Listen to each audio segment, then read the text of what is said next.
Well, it's a matchup of two teams who got a playoff win last season today. However, it's two teams kind of going in opposite directions. For more on the Titans, Tatum Everett from Fox 17 in Nashville joining us. And Tatum, this team off to its first 2-0 start for the Tennessee Titans since 2008. What's just been the overall vibe for this team as they start off this season undefeated?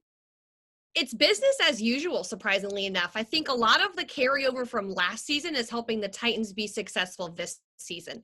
This is their third year under head coach Mike Vrabel, and he's instilled a sense of business, take it week to week. As coach speak as that sounds, they really live by that. The thing that really makes me a little nervous for them at this point in time is they've done so on moved to 2-0 on back-to-back game-winning drives.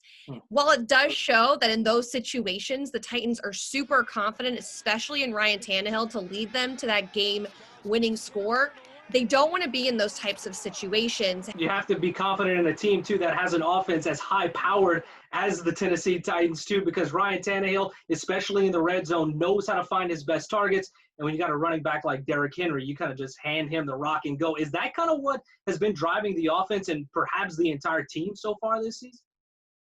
Well, the Titans have 10 of 11 starters from last season. And all offseason long, they preached consistency. And these guys, they want to build their offense around. And that's what they're doing with Ryan Tannehill.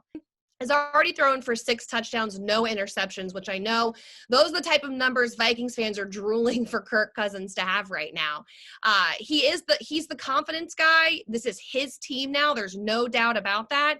And he is able to do what he's so good at right now because Derrick Henry. Derrick Henry is a machine and a constant threat on the field. So when teams are game planning for Henry, it's allowing Tannehill or trying to make Tannehill beat them. So that offense signed a lot of guys in the offseason, but right before this season started, the defense getting Jadeveon Clowney, and so many people say that he is just such a game changer no matter where he plays. You look at what he did in Houston, you look what he did in Seattle. How different is that defense whenever you have a guy who can make a play pretty much anywhere whenever you put him out on that field? So I feel like Clowney is still getting to know his way around this Titans defense. But what's the biggest challenge for him learning and being able to contribute to this team right now is the fact that they're relying on him so much. The Titans trying to get to 3-0. So the big question right now, the Titans win this game if? The Titans win this game, I have 2 ifs. One for each side of the ball, obviously. One is if Derrick Henry rushes for 100-plus yards.